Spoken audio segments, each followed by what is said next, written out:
Joe, it's great to have you here today. Hey, nice to meet you, Simon.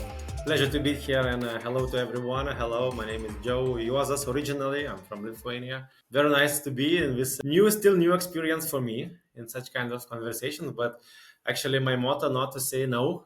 So thanks for your thanks for your approach, your team, and I am really pleasant to be here. Fantastic. Correct me if I'm wrong, you had 52% of Lithuania's health insurance market before MELP. Yeah. What made you walk away and start again, Joe? It's more about big and vision generally, and not to be a local guy, the best local guy in the country. So that's why with the co-founders we wanted to achieve something much more bigger, and we thought we still have a power, we still have energy to do that, and this was quite okay. Let's go through very big ambition, not just Sure. to be the best sales guy in the world, but let's create international business. This was the main reason why I left the company, corporate world, and go naked like into startup world, in tech industry. And now we see that it was a really good decision. Understood. Where did the idea for MELP actually come from? And also, what problems were you trying to solve with it? The story behind is that we wanted to care about the people Right. during the daily life of healthcare industry or some insurance programs, because me, my co-founder, we're from one of the co-founders are from insurance industry, and is also from wellness industry. So that's why those MELP four letters, I can explain it if you allow. Yeah, please explain it. Yeah, go Because for it. this is the business where we wanted to build. Letter M is medicine, everything what's related with medicine, telehealth consultation as well. Is employees, where we are now. What we reach now is just with one letter E. From all this business like this, L is lifestyle and longevity, everything what's related with employees, well-being, nutrition, and so on. And P is protection and financing, because our most of our co-founders' background is from insurance. And talking about benefits, insurance takes maybe half of them around the world. So definitely we didn't unlock yet. We are on this way to combine all those Right. letters into very huge and big product that could solve a lot of issues of employees, of people. More it's about the people, but our decision goes to B2B sector, not to B2C, directly to potential customers. What it's now, it's much more easy because you can approach via one company, for example, 4,000 employees. 10,000 employees, 500, and so on. So this is like our decision, but ultimate goal is for the Yes. next 10 years is to combine all those letters into one big ecosystem and to prepare super app and for the companies. Joe, you mentioned you raised 1.2 million recently as part of the seed funding, and you also mentioned that there's a 4 million euros ARR target in the next 18 months. May I ask, what's the biggest risk to hitting that goal right now? I think the team, starting from December Hmm. 1st, will be in sales of 10 people. Now we are 7 people.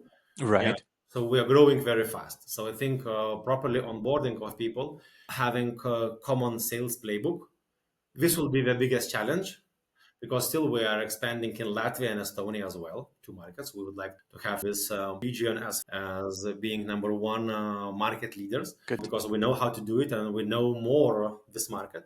But still in the UK market, having higher price per user to this market, and even having that could, for example, in Lithuania, we have 1,000 plus employees, just 94 companies. In Latvia, just 30, and so on. So comparing to the UK, the possibilities are high. You also mentioned in the warm up call, the discovery call, you said that you do 80% of the sales yourself, but now you're growing to a team from 7 to 10.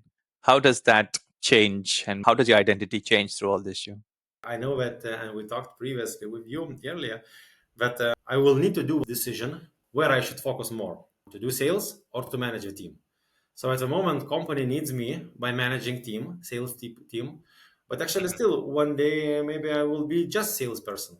I like to do sales. I know how to do it. I think even I'm better a salesperson than manager, but I will do my best that I know future sales will be lead by the team, not by me. And tell me, how do you actually handle the pressure, right, when you're responsible for the team, the revenue, and also the next kind of raise that you have to go through? We are working on the pressure since day one, talking through, because our product launch was 9 months. So imagine you already are ready for do sales, but don't have product. And this is now happening. Some customers, when we just had, this prototype, they told that, yes, yes, we're going to buy.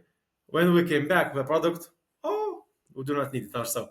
So every time is a pressure. Right, you said pressure is always there. Who do you turn to when you are under pressure? First of all, my very good mentor is family, my wife.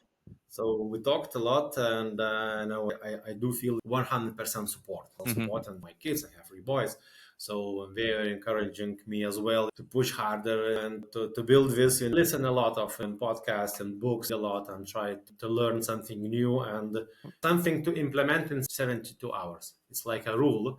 If you read something, you need to adapt it. Just maybe one thing, small thing, I don't know, 5 minutes earlier to wake up or do some exercises or whatever, just or implement new tool or new idea or new message, anything. So I do it myself. I'm trying to push it for the team as well. Speaking about the team, the distributed team, what's your approach to training the team or upskilling talent? Oh, this is again a very good question. And when in terms now, I think and I hope that we are now onboarding A-level players. That Okay. means for those with experience and with the skills that we need to join the company, onboard properly, and go show the results. You mentioned you're constantly present at events. Why is being physically visible still underrated in the B2B market? First of all, I think it's credibility. That Right. you in this topic, you are in this market. For me, it helps to create value for this as well. To share with, I'm trying not to sell product as itself, because there are plenty of products selling also a consultancy, your knowledge, metrics, what do we measure, and so on. And having this experience more, but globally, definitely helps to understand what's happening in the countries. How do companies manage employees when we are in, for example, 16 countries? What type of benefits do they create? What other problems do we facing? And your questions about our company, it's the same with other companies. We have customers that has employees in 26 countries. How do you care employees in, I don't know, in Spain, in Egypt, or South Africa, or in US, in New Zealand? They are same employees, and your office is in the UK. Do you allow the same budget? What about health insurance, pension scheme, and so on? This is what we can share. And without attending, I don't know, exhibitions and all those conference HR, how do you know it? Got it. So this is how I really believe it, and it worked 20 years for myself. You mentioned about reading and implementing things in the first 72 hours of podcast. What is your one top book or podcast you would recommend to business owners listening onto this? Well, actually, I'm a huge fan of Dan Martell. Yes, Dan Martell. Yes. Yeah. So I think for me, I started him following, I don't know, 5 years All right. ago, and I see how he is, I don't know, doing everything all business. But this famous guy, Lemkin from SaaS world. What's next for you on this journey, Juozas? What I really like in those tech industry, because 5 years ago I was introduced with one typical SaaS playbook till the IPO. 11 years, you need to do this, growth like this, and so on. And I was, oh, it's so easy. 11 years, and I will build unicorn. It's nothing similar what I see in the theoretic part. So yeah, but I already understood it as a co-founder till the end. Mm-hmm. This is the mindset from investors. They want to keep us, to work us, and so on. So one day I would like that this business could go without me, or me being somewhere. I have a dream, looking through if one day someone will buy us or merge or whatever. I would prefer not to work super hard anymore. Great. Joe, it's great having you here. Thank you very much for your time.